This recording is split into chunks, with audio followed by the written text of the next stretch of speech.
Approximately 20 million tourists visit the vibrant city of Amsterdam each year. That's nearly 20 times as many tourists as there are locals. So why do people flock to this infamous Dutch city? Is it for the rich history, the windmills, the cheese, the frites, or for its notorious reputation as the Sin City of Europe? Despite Amsterdam's many other charms, the innate thrill associated with this cosmopolitan city is undeniably what brings so many travelers. In Amsterdam, not only can you sin, but you can do it paranoia-free. For the average traveler, taking their trip within the boundaries of the law undoubtedly attributes to planning their Dutch holiday in the first place, and the Dutch economy has drug tourism to thank. Visitors to Amsterdam, such as 21-year-old University of Westminster student Reed Holtzman, relish the ability to take a seat at any one of the city's nearly 200 coffee shops to lawfully smoke marijuana. He compares the Netherlands' drug culture development to that of the States. America, first of all, is not nearly as established as somewhere like Amsterdam. So their way of life over here has been kind of just like a more laid back, everyone trusts everyone, but they don't have crime problems like we do in America. So there's really not that much drug war. Because it's legal, so maybe America should take a better stance and follow somebody like Amsterdam, and we would be even more touristy, making more money and more jobs and getting more taxes. So, but yeah, it's chilled here in Amsterdam. You can definitely just smoke wherever you want, that's for sure. Amsterdam's soft drug law has been marketed as a solution to the use of hard drugs, but some argue that it simply turns a blind eye to the problem itself.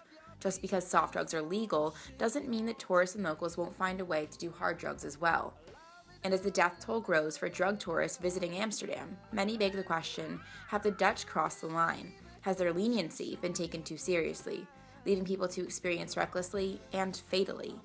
In response to the handful of British tourists that have died since November alone, the Amsterdam Public Health Service has done their best to warn tourists of the dangers of street drugs. But is it enough? Amsterdam locals Nina van Haren and Noor Lachendijk don't think so.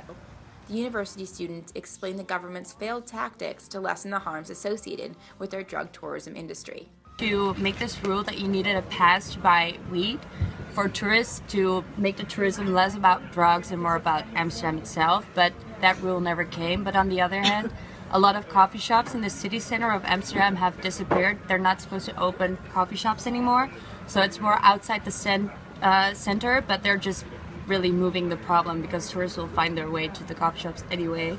Underlined here is the flawed quality of the so-called Dutch pragmaticism.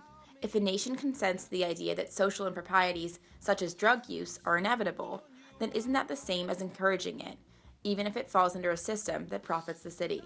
Analysts at Statistics Netherlands estimated that during the single year of 2013, tourist tax alone put nearly $182 million in the municipal banks. Simply put, tourism brings in the money. And yes, drug tourism brings in the money as well. In fact, an annual gross revenue of approximately $3.2 billion in marijuana alone, according to the reporter. The drug culture and drug tourism has consumed the city of Amsterdam and created a permanent reputation. Locals such as Nina van Haren are disappointed by this stigma.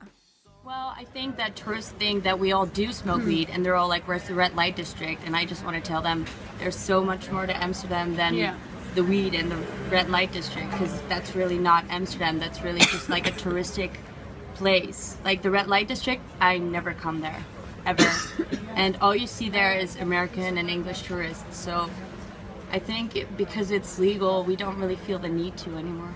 So the ultimate question remains. Should the Dutch government do more to limit tourists from access to drugs, both hard and soft, in an effort to prevent harm, as well as conserve a better reputation for the city of Amsterdam? Or should they continue being pragmatic and let the profits from drug tourism continue to support the economy? From Amsterdam, I'm Samantha LeConte.